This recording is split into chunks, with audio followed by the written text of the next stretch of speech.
I'm with Jack Sura, the senior pastor of the Evangelical Alliance Church in Jerusalem. Now, how long have you been the pastor of the church, Jack? Well, I've been pastoring the church for 11 years by this time. And when was the church started? The church started a long time ago, actually, in the location where we are now in the old city. It has been there now for 58 years. But before then, it was started in the area that was called West Jerusalem, mainly by a mixed group of Arab believers and other believers who came to our center in the Nevi'im Street or Prophet Street. But at the 1948, they had to relocate and go into the old city because Arabs mainly were not allowed into that section anymore from 48 to 67. Now, were you born here in the land? Yeah, I was born in Jerusalem. Actually, my family go back a lot of generations in Bethlehem and Jerusalem. So when did you become a believer in Jesus? I came to know the Lord, or the Lord found me, as I say always, in 1991. And the date is August 10, 1991, after a search for truth, after a search for meaning. I was heavily involved in the politics of this country, being a Palestinian youth. I wanted to see my people freed, and I got involved heavily in the politics, been thrown in jail for doing so a few times. And in 1991, I decided to change pace, change my kind of setting and what I want to do, and help my people in something else. So through my search of months that passed by, then I met a guy who's a believer, and he introduced me to Christ. That totally changed the way you think and look at life now? That changed my life to the point that people thought I was crazy. A few days or couple of weeks after I came to faith, people thought that they know my life before and they know what happened to me. The change of attitude, the change of the things that I used to do, and of course the things that I was talking about now are totally different than the path or the other ideology that I used to preach before. And some of my good friends thought, really, I need to go to psychiatrist because always I was talking about is Jesus. But praise God that even some of these my good friends now are crazy like me. So what's it like for you ministering in the land where Jesus also ministered to as well? Well, it is exciting, yet it's not easy. Thinking of my people now, or the peoples who live in the land, whether it's Jews or Arabs, majority of them are not believers. We're talking about a very few believers in the country that could be counted by the thousands amidst 10 million people. So it's not easy being in the land where Jesus was, yet people don't believe in him. And we're trying to bring a message that is for a lot of people here. It's very old, and yes, we know about it, yet they never experienced it. You would ask people about Jesus and say, yeah, he's the son of our country, he was born here, we know about him. But a few thousands only in this country could say that we know Jesus as our own Lord and Savior, whether it is Arab, Palestinian, or even Messianic Jews, and there are still few. And our heart is to see the country where Jesus was born and where Jesus is hopefully will return, come to know him, and people will be waiting for him when he returns. Do the Arab congregations have a good relationship with the Messianic congregations? In general, yes. There are a lot of fellowship. I just came actually from a meeting where I was probably the only Arab pastor within 20 Messianic pastors, and they're open. I know that a lot of our pastors are open for this. Yet the difficulty of borders, it's people from the West Bank cannot get to Israel, cannot get to Jerusalem. Pastors even cannot get to here. So there is a quiet hardship in terms of meeting together and fellowship together. Yet there are a lot of movements that I think they're good for uniting the body of Christ together. Does the politics of the country actually affect the church? It does in many ways because, politically, you either, if you're an Arab believer, then you're Palestinian and automatically you're sided with your people. And if you're Messianic, you're Jewish, you're Israeli, and automatically kind of you're sided with your people. And when things are tense, it usually breaks the relationships because everyone wants to identify with their own hurts, with their own people, and they try to kind of fault to other people, so it really hurts the relationships between both.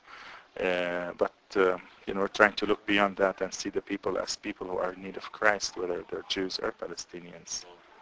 Now you're based in the Old City. Are you in the Christian quarter of the Old City? And it's a Christian quarter, but are many people there actually really true born-again believers? Well, it is not. It's called the Christian quarter by the status quo from Ottoman's time before. Jerusalem is divided into 4 sections: Muslim, Jewish, Christian, and Armenian. Armenia is also Christian, but they have a quarter for themselves. We are located almost in the middle of the Christian quarter, near the border of the Muslim quarter, in the middle of the city. And not all the Christians are Christians. No, there are a lot of them who don't know Jesus. And what size of church do you have in the Old City? I think regularly we have about 100 people who come to worship the Lord, but yet the outreach and the people who come into the church and go on a weekly basis with all of our meetings, they exceed 150 people. We have two daughter churches, one in Jerusalem outside the Old City and one in the West Bank, and both of them are thriving. Are they predominantly Arab believers that are going there? Do you have Messianics joining you as well? No, mainly Arab believers, and particularly because of the language. Messianic believers would speak Hebrew, and Arab Palestinian believers would speak Arabic and worship in Arabic and teach in Arabic. What difficulties are there for a pastor pastoring here in the Holy Land? Well, I think being in Jerusalem, a lot of people have kind of dreams that Jerusalem is one of the holiest cities in the world, yet it is, I think, one of the most difficult cities of the world because of all the spiritual warfare that is going on around this city. You talk about religious spirits, you talk about politics, you talk about animosity, you talk about segregation, just all kind of divisions that are happening in this country. And working in the midst of this to bring reconciliation and peace and love, it's almost like a foreign message for people. So it's not easy, and sometimes if Satan doesn't want to, win over the church from the outside, he starts to do things from the inside, to bring division within their own congregation, or to really incite people to do all kind of things. So it's not easy, and we're trying to propagate the message of love as much as we could, but mainly we want to see the people come to Jesus and the Lord works in their lives through prayer conferences, through prayer meetings, through intercession, through the teaching of the Word, and of course through different ministries that will try to target women, men, children, youth.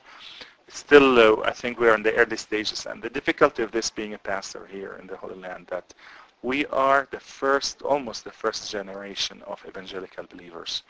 This message probably in the West, it's not understandable, because evangelical faith or evangelical kind of tradition had been there for a long time, over 200 years or so. But here in our country, we are almost the first generation to show what is the biblical understanding of Christianity, what is the biblical Christianity, what's the biblical way of living in a way. Whether it is marriages, whether it is bringing up children, whether it's dealing within the society and in commerce, in every atmosphere, in every kind of level that we're living in, we're doing the first things that nobody did before us to show us an example. So trying to be an example is hard, and beside that, setting the ground, for the next generation is also a challenge. Now you say you're an evangelical church, and I've spoken to pastors in the past, our pastors, who have said that the evangelical church in the West is predominantly pro-Israel, and it causes them problems and difficulties. Does that cause you problems and difficulties being an Arab congregation and predominantly evangelicals being pro-Israel? Well, certainly it does, since people around us, our own people, don't kind of distinguish between evangelical American and evangelical European and evangelical Palestinian. All evangelicals are the same, especially living in an area where the mindset of the people is generalization. If you are evangelical, then you are like everybody else. And our people have been hurt a lot by the whole idea and the whole message of Israel and being pro-Israel and standing with Israel, because they felt that nobody is really standing with them. Nobody's feeling their hurt. It's a true fact that my people, the Palestinians, have gone through hardships and hurt, and a lot of them, their countries, for them and their mindset, their country has been stolen from them, and their house has been, they've been kicked out from their houses. Both of my grandfathers lost their houses because of the occupation. So speaking of their hurt, and they look to us, they look at us and they say, they see of us as if we're siding by the people who hurt them. So that's why, it is for us, we need to be a bit sensitive on how we define or identify ourselves as evangelicals, to say that not all evangelicals are the same. And I don't think that all evangelicals are pro-Israel. I think being an evangelical should put us in a place pro-everybody. Yeah. Pro-Palestinians, pro-Israelis. It's really pro the salvation of the peoples. Do Palestinians feel like second-class citizens here in the land? Well, I think Arabs do feel that. If you're Palestinian in a Palestinian territory, that means everybody around you is Palestinians. You don't feel that. But living in Jerusalem, for sure, you would feel that. If you come to Jerusalem, you just feel the segregation that is in the city. There are Arab neighborhoods and Jewish neighborhoods. There's no mixed neighborhoods. There is a municipality office for the Arab people, and there's a municipality office for the Jewish people. There's a Ministry of Interior even for those and for that. And if you go to both and see how people deal with each other, and see how the officials are dealing with the people who are coming there, I think you'll feel that in some way the Arabs are treated not even second class. I think more because thinking in the whole idea of Israel, there is of course the Russians and the Ethiopians and all the other kind of Jews who came from other countries, and each one almost is treated accordingly, almost like a class system that we're living in. So yet think of the Arabs who don't have Israeli nationalities, they have only Jerusalem ID, and they don't feel that they have the same rights that everybody has. Besides, even if they have the rights, they're not given to them properly. That must be very difficult for someone who's lived in the land all their life, yet we know that people, Israelis, particularly from Russia, are coming back into the land and coming to live in the land, and they suddenly get all the rights as a citizen in the land, but they were never actually born here. But the Palestinian who was born in the land doesn't seem to have the rights. Is that difficult as well for the mind and the concept of the Palestinian? I think so. I think so. Of course, there's two reasons for this. Being in Jerusalem, I think not all Jerusalemites wanted really at the first to have the Israeli nationality. So there was a resistance of kind of coexistence in a way in Jerusalem. And the other part of it, just thinking that if all the Palestinians who live in Jerusalem became Israelis and have the rights, just the growth rate among the Palestinians, I think the Israeli municipality or the Jerusalem municipality is a bit afraid that the Arab constituency would become much bigger than the Jewish constituency here in Jerusalem. Are Palestinians afraid that East Jerusalem becomes a Palestinian state and they would lose more of their rights, or would they rather be part of Israel? I think there's mixed feelings. At the moment, you really cannot define, really know what people are feeling, because just think that all people here, especially Arab Palestinians in Jerusalem, never had an identity that says to them, what are you?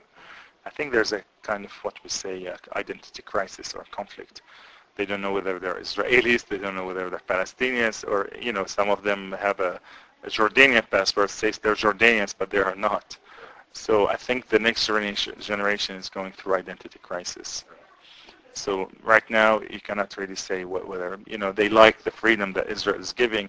At the same time, they want to live the Palestinian identity that they want, or they are. Now, as a church, you run compassion and mercy services. What projects do you do there? Well, as a church, we felt we need to identify with the hurt of people and the needs of people. Our people have gone through, like I said, suffering because of course, financial crisis. The Palestinians nowadays are at 40% unemployment. 2-3 years ago, they were at 60% unemployment, and sometimes even more. When there's unemployment, and then there's no food, and we needed to do something for our people. So we did a major relief work to really reach out to Palestinian families with food, with medicine, with basic needs, that they could reach, and we covered several, actually hundreds and thousands of families, anywhere from Ramallah to Nablus, all over the Palestinian north of the West Bank cities. Do Palestinians get paid less than Israelis? Well, in the Palestinian territories, yes, for sure, and also in Israeli kind of factories or companies, they would be paid less. And other things that we did as a church is also do community development, where we want to reach the women, children, youth, and men, and really work at the level of the mindset and at the level of the worldview, the way how they see the world, and as well equip them with things that they could do in their hands so that they could gain living. What sort of testimonies have you got of people whose lives have been changed within the church or through the compassion, the mercy stories? Oh, we have several stories that we could tell, numerous really, of each one of them how we came to faith. I think if we come to statistics, 30% of those who came to faith out of miracles, dreams, visions. We had people reporting seeing Jesus, seeing a man in a white robe in their own dreams, and these are people not of a Christian background. A lot of them came asking about this man in a white robe, tell us about him, and we told them about them, and they came to faith. Others were really telling us, our people did not love us this way. Why did you do this to us? Why did you come all the way from Jerusalem to our town, 2 hours away from you, and you helped us with food? Even the local clerics did not do this. Why did you do it? And we had to share Jesus with them. And others, we've been doing like a collection for them. They came to faith through a ministry here or correspondence there or through satellite, and they were just waiting for someone to meet. And others, we do open air outreaches here in Jerusalem. We share the message, we sing, and we invite them, if they want to receive the Lord. And those who say yes, try to follow them up. And if they stayed, they're part of the congregation. Is it legal to do open air crusades out in the street, and is it easy? Is it difficult? I think it's not usually easy, yet we try to find times that are suitable. Think of Easter, think of Christmas, think of days that are, Christians usually celebrate it, and being in Jerusalem, Christianity is taken for granted. That has been here for since the first century. So there's a quiet kind of respect at the time of feast, at the time of Christmas or Easter, that Christians are celebrating, and we target not only Christians, we target everybody else around us. Yet we do it as a celebration of Christian feast or a holiday. Now, outside at the moment, there's a big kids camp on. Are children important to the life of your church? I think so. We have around 60 to 70 kids part of our church, and I think 67 kids. That's the next generation of believers. That we are praying that they will stand firm in the faith. So a camp like this that you've been seeing around Paul is for the little children to come to know Jesus, the little children to come to understand the biblical concepts that are almost unfound in the society that we're living in, and at the same time to walk with them and talk about life issues that they're facing as little kids. Our society is a bit closed, so that kids don't have the opportunities to share their hearts and express themselves, and a camp like this would help them to do so. What sort of things do you share with them in the camp itself? What sort of things do you do as a practical thing throughout the day? Well, besides teaching the Bible and songs, arts, handcrafts, sports, and taking them out to somewhere to see a place or to swim only, and that's sort of fun that sometimes it's not easy to get, especially in the old city. We have no park in the old city. We have no place for them to go and just have a swing or a seesaw or something that they could play. Almost there's none. So camps like this is an opportunity for them, to go out of themselves and experience fun. And do many of them become believers in Jesus at this very small age? Well, not only of them, also their families, because a lot of their families are not believers. So we try to target as well their families to see what their kids are doing, how their behavior has changed, and at the same time we invite them to events to see their kids and share Christ with them. Now, do you have many members of the congregation that cannot come to church because of the situation? Well, certainly, usually if members who are not from a Christian background, they will have a hard time just coming to church. So usually they sneak into the church. And others who live in the West Bank, certainly they have no kind of permission to come to Jerusalem, to the church. So we try to reach them if we could. So how do you sort of cater for their needs as members of the congregation? House groups, and Bible studies in houses. And is that something that really works really well for them?